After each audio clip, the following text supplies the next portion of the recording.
حبيبي مشعل، سم. عندي لك سؤال. الله يستر. بس سؤال محرج يعني نوعا ما.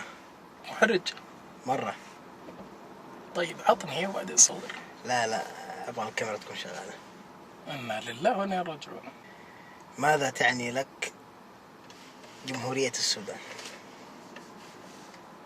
هذا السؤال. الله يهديك يا يوسف، خوفتني. لا إله إلا الله. تعرف أن هذا السؤال نقطة ضعفي. هذا السؤال يا يوسف ما يحتاج إلى لا حلقة ولا حلقات، وما تكفيه تأليف المجلدات، ولا تكفيه أيام والسنين. هذا السؤال أتكلم عن السودان قصدك. إذا أردت أن أتكلم عن الفضائل: عزة النفس، الصدق، الأمانة، الإخلاص، الصبر، التوكل، البطولة، الجهاد، الشجاعة، الكرم، أقول لك السودان.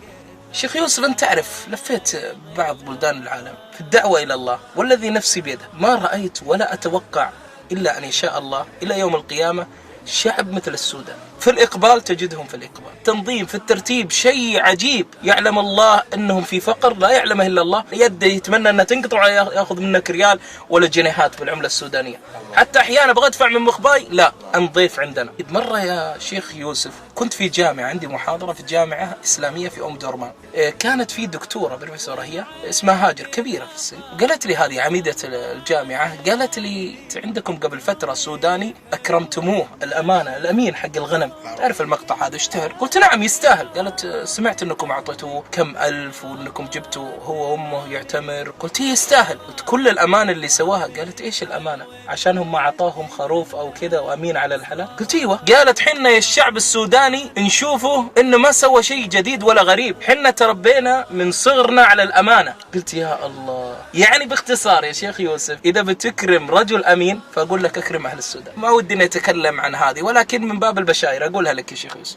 اول فضل من الله، تحجبت قرابه واكثر من 1000 الى 1500 فتاه بفضل من الله. شفت مقطع لي في اليوتيوب عن توبه في شارع في الساحه الخضراء في السودان، في أركويت في الخرطوم، توبة 100 شاب.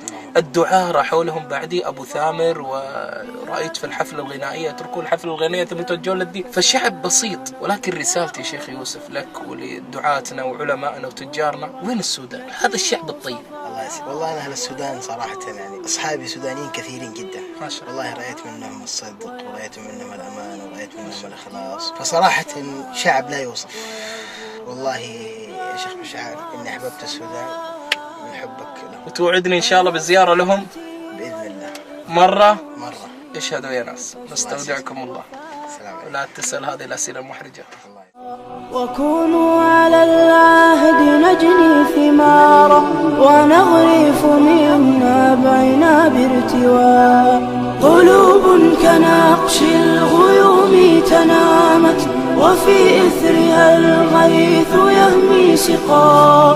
فيا رب بارك لقاءاتنا، وزد حين نرسو بشط الوفاء.